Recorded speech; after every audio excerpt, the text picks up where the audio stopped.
कर्क राशीच्या जातकांना स्वतःच्या भावनांवर आणि प्रतिक्रियांवर ह्या आठवड्यात नियंत्रण ठेवणं अत्यंत आवश्यक आहे. चंद्र व राहूचा संयोग थोडासा भावनिक गोंधळ निर्माण करू शकतो, परंतु गुरुची शुभदृष्टी तुम्हाला विवेक आणि सुसंवादाची दिशा दाखवेल. कौटुंबिक आणि व्यावसायिक जबाबदाऱ्यांमध्ये समतोल राखण्याचा प्रयत्न करा.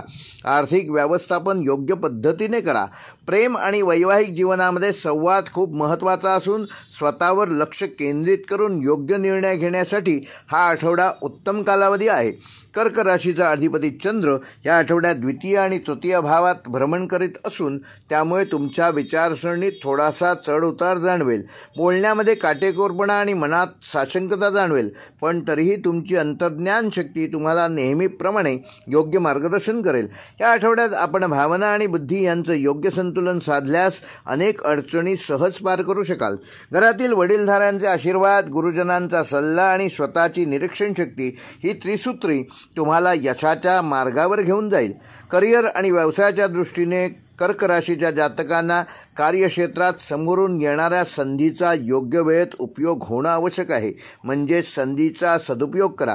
जे कर्क राशीचे जातक प्रशासकीय, शासकीय किंवा सामाजिक क्षेत्रात कार्यरत आहेत त्यांच्यासाठी काही नवीन जबाबदाऱ्या या आठवड्यात येऊ शकतात. विशेषतः वरिष्ठांशी बोलताना शब्दफेक काळजीपूर्वक करा. कुठलाही चुकीचा शब्द जाऊन वरिष्ठांचा अपमान होणार नाही याची योग्य ती काळजी घ्या. ऑफिसमधील कोणत्याही गॉसिपमध्ये सहभाग न घेणंच तुमच्या हिताचं आहे. व्यावसायिक व्यक्तींनी नवीन व्यवहार करताना प्रत्येक मुद्द्याची खात्री करून पुढे जाणं आवश्यक आहे. मार्केटमध्ये तुमचा विश्वास वाढणार असून विशेषतः जुन्या ग्राहकांशी संपर्क वाढवल्यामुळे त्याचा उत्तम लाभ तुम्हाला ह्या आठवड्यात मिळणार आहे. आर्थिकदृष्ट्या हा आठवडा संमिश्र राहणार असून खर्चावर बंधन ठेवणं गरजेचं आहे. घरगुती बाबतीत अनपेक्षित खर्च संभवतात. विशेषतः मुलांचे शिक्षण, आरोग्य ह्यावर काही अनपेक्षित खर्च या आठवड्यात उद्भवू शकतात, तेव्हा त्याचं आधीपासूनच पूर्वनियोजन करा. हा आठवडा नवीन गुंतवणुकीसाठी योग्य वेळ नाही. शुक्रवारपर्यंत वाट बघा. एखाद्या प्रॉपर्टी संबंधित व्यवहारात संभ्रम असल्यास सल्लागाराचे मत नक्की घ्या. आर्थिक व्यवहारात हस्ताक्षर साक्षीदार ठेवा. शनिवारनंतर आर्थिक प्रवाह स्थिर होणार आहे.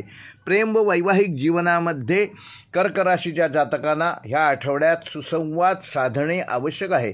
तुमचे विचार तुमच्या जोडीदाराला स्पष्ट समजणं आवश्यक आहे. गैरसमज आणि अपूर्ण संवाद ह्यामुळे नात्यांमध्ये ताण येऊ शकतो. विवाह इच्छुक व्यक्तींनी एखादी नवीन ओळख मनाला भावेल, पण ती नात्यात रूपांतर करण्यापूर्वी धीर आणि संयम आवश्यक आहे. विवाहित व्यक्तींनी घरगुती जबाबदाऱ्या दोघांमध्ये विभागून घेतल्यास नातं अधिक बळकट होईल. नातेसंबंधात माफ करणे आणि ऐकून घेणे या दोन्ही गोष्टी या आठवड्यात खूप महत्त्वाच्या आहेत. कौटुंबिक जीवनामध्ये थोडीशी अस्थिरता जरी जाणवत असली तरी भावंडांशी संबंधित वाद किंवा जमीन स्थावर मालमत्तेशी संबंधित या आठवड्यात चर्चा कुटुंबामध्ये घडू शकते. या आठवड्यात आईवडिलांच्या तब्येतीची विशेष काळजी घ्या.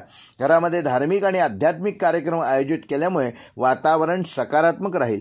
कुटुंबात भावनिकदृष्ट्या तुम्ही आधारदायी ठराल, पण त्याचवेळी स्वतःची मानसिक मर्यादा ओळखून भाष्य करा. घरात शांतता टिकवण्यासाठी संयम ठेवा. आरोग्य व मानसिकदृष्ट्या कर्क राशीच्या जातकांना ह्या आठवड्यात आपलं मानसिक आरोग्य अधिक महत्त्वाचं मानावं लागेल. मानसिक अस्वस्थता, चिंता, झोप न लागणे किंवा चिडचिड यामुळे तुमच्या ऊर्जेचा अपव्यय होणार नाही याची योग्य ती काळजी घ्या. यावर उपाय म्हणजे मौन ठेवणे, शांत संगीत ऐकणे आणि सकाळी 10 मिनिटाचा प्राणायाम करणे. शारीरिक आरोग्यात पचनसंस्थेसंबंधित त्रास, शारीरिक थकवा, रक्तदाब व हृदयविकारासारख्या बाबींमध्ये नियमितता आवश्यक आहे. म्हणजेच या बाबतीत तुम्हाला काही त्रास असेल तर त्याची औषधं वेळेवर घ्या. उन्हापासून संरक्षण, आवश्यक पाणी पिणं आणि घरगुती आहार घेतल्यास शरीर आणि मन शांत राहणार आहे. कर्क राशीसाठी या आठवड्याचा शुभ अंक आहे 2 व 7. अशुभ अंक आहे 8 व तटस्थ अंक आहे 1. कर्क राशीसाठी ह्या आठवड्याचा शुभ रंग आहे पांढरा व चंदेरी. अशुभ रंग आहे काळसर निळा. ह्या आठवड्याचे शुभवार आहेत सोमवार व गुरुवार आणि शुभ दिनांक आहेत 8 व 11. आणि कर्क राशीसाठी या आठवड्याचा उपाय, येत्या सोमवारी पिंपळाच्या झाडाच्या मुळाशी गूळ मिश्रित 1 तांब्याभर पाणी घाला आणि शांतपणे मनात आपली चिंता पिंपळाच्या झाडाकडे व्यक्त करा. त्यामुळे तुमचे मानसिक संतुलन चांगले राहण्यास मदत होईल.